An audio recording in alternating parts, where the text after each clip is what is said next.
Hey, how has your day been so far? There's still so much ahead, but let's take a moment and hear a story. So relax the muscles of your mind, feel the cells of your body replicate, and breathe. There is a place.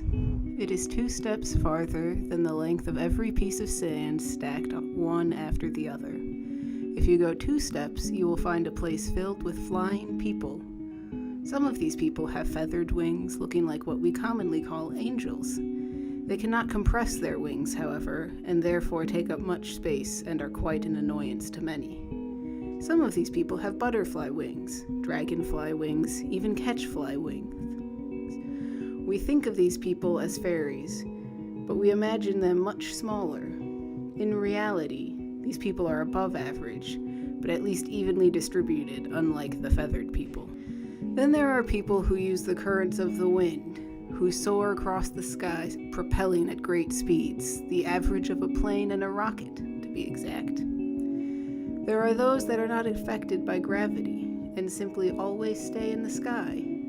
They are sometimes mistaken for those who bend the wind, for they hitch a ride often and are friends with many. And of course there are those who cannot technically fly, but can jump. Their feet are quite durable and have many more joints and bones than we would think, giving better control for the desired trajectory.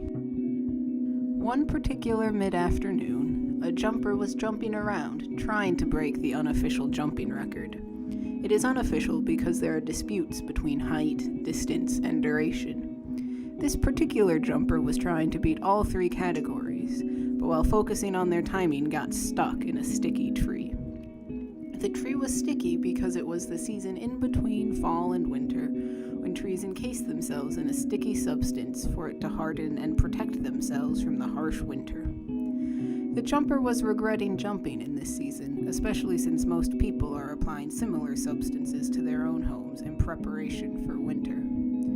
The jumper decided to yell for help in hopes of a lone youth avoiding responsibilities to come around.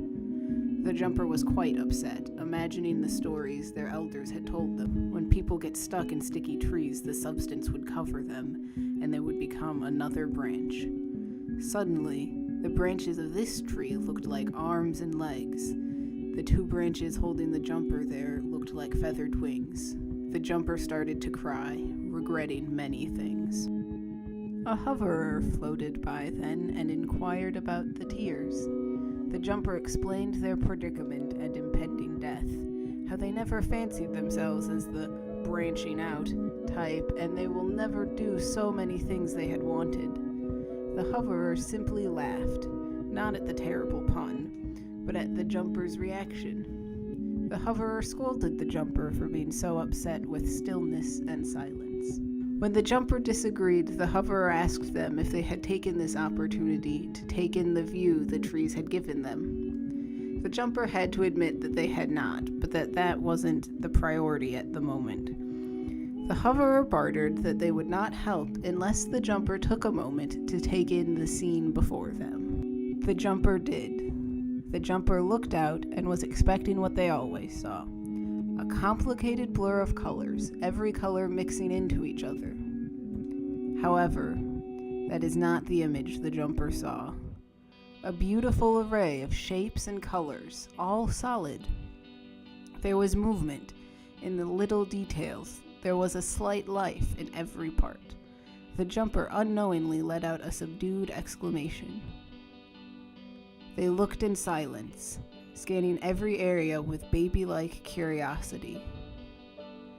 It wasn't until it was too dark to see anything that the jumper asked for assistance again.